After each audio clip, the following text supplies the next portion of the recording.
everyone, and welcome to the visual dungeon guide for the Strayborough Deadwalk. If you want to unlock this dungeon, you must be level 100 and have completed the main scenario quest up to Dawntrail. You must then accept the quest Something Stray in the Neighborhood given by the NPC Nostalgia found in the Solution 9 area. The first boss is his Royal Headness Leonogg I. Malicious Mist is a group-wide attack that deals unavoidable damage to all party members. Healers be ready. The battlefield will now be sealed off, and the outer edges of the arena will become a danger zone, applying a damage over time debuff to any player that makes contact with it. Falling Nightmare will cause several large masks to hover above the battlefield for a few seconds, before falling to the ground in small area of effects. If one of these masks hits a player, you will be afflicted with Benoggin, a 10-second debuff that reduces your movement speed and makes you unable to use actions for the duration. Team Spirit will command Leonogg's royal minions to encircle you at the edge of the arena. The boss will then use Spirited Charge, and the royal minions will start charging across the battlefield. They may also briefly chase players from time to time. If a player is caught by one of these minions, they will be bound for a few seconds and will receive the Benoggin debuff. While you are being chased by the royal minions, the boss will move to the center of the battlefield and cast Evil Scheme, which are two sets of circular area of effects that will travel outward in a cross-shaped pattern. You will need to maneuver between these area of effects to avoid taking damage while also invading the royal minion's grasp. The boss will then use the combination of Team Spirit and Spirited Charge once again. While you are being chased by the royal minions, the boss will cast Looming Nightmare, which targets two random players with persistent following circular area of effects. The targets of Looming Nightmare will have to keep moving around the battlefield to avoid taking damage from this attack, while also avoiding fellow party members. The boss will then use the combination of Team Spirit and Spirited Charge for a third time.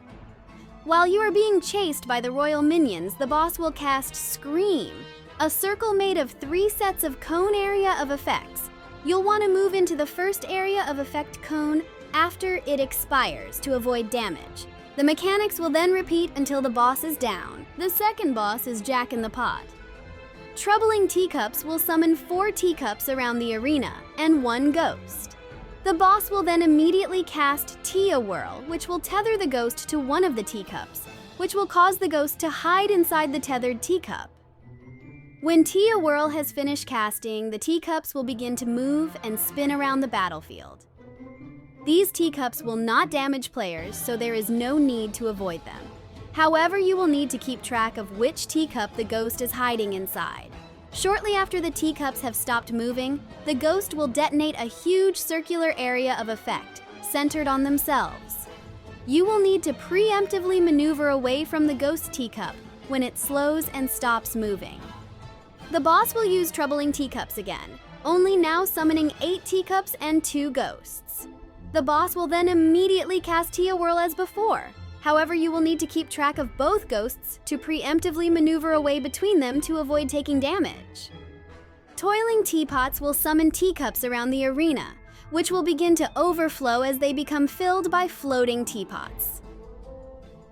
The overflow will cause growing circular puddles that deal heavy damage over time to any player that steps within them.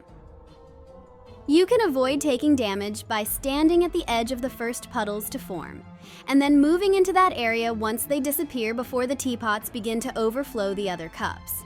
Last Drop is a tank buster that deals heavy damage to the target. Use defensive cooldowns and shields to mitigate it. Sordid Steam is a group-wide attack that deals unavoidable damage to all party members. Healers be ready. The mechanics will then repeat until the boss is down. The third boss is Trimarai. Bitter Regret can have one of 2 possible area of effects.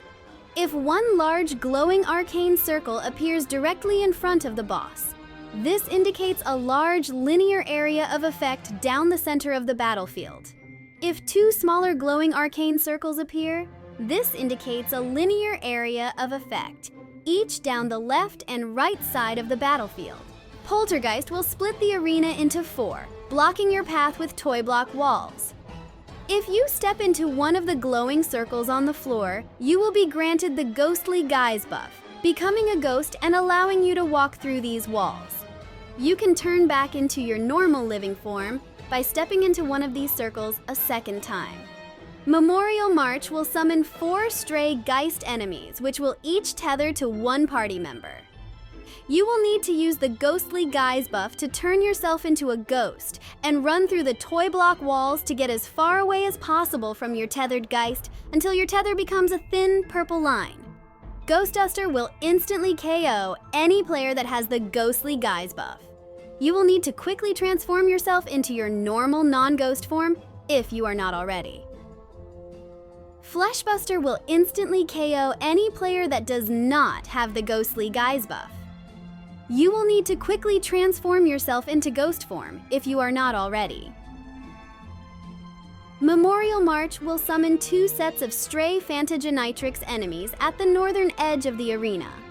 These will each fire a linear area of effect beam down the entire length of the battlefield, in the order the set appears after a short delay.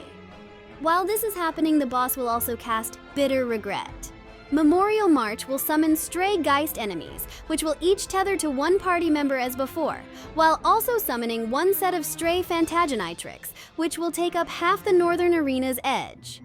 You will need to use the Ghostly Guise buff to turn yourself into a ghost and run through the toy block walls to get as far away as possible from your tethered Geist, while also avoiding the synchronized linear area of effects of the Phantagenitrix by staying away from their side of the arena completely. Ghost Crusher will mark 1 player with a stack marker. The party will need to stand together to share the incoming damage. Malicious Mist is a group-wide attack that deals unavoidable damage to all party members, while also applying a damage over time debuff. Healers be ready. The mechanics will then repeat until the boss is down. Thank you for watching. Also, don't forget to like and subscribe, and as always, take care of yourself and each other.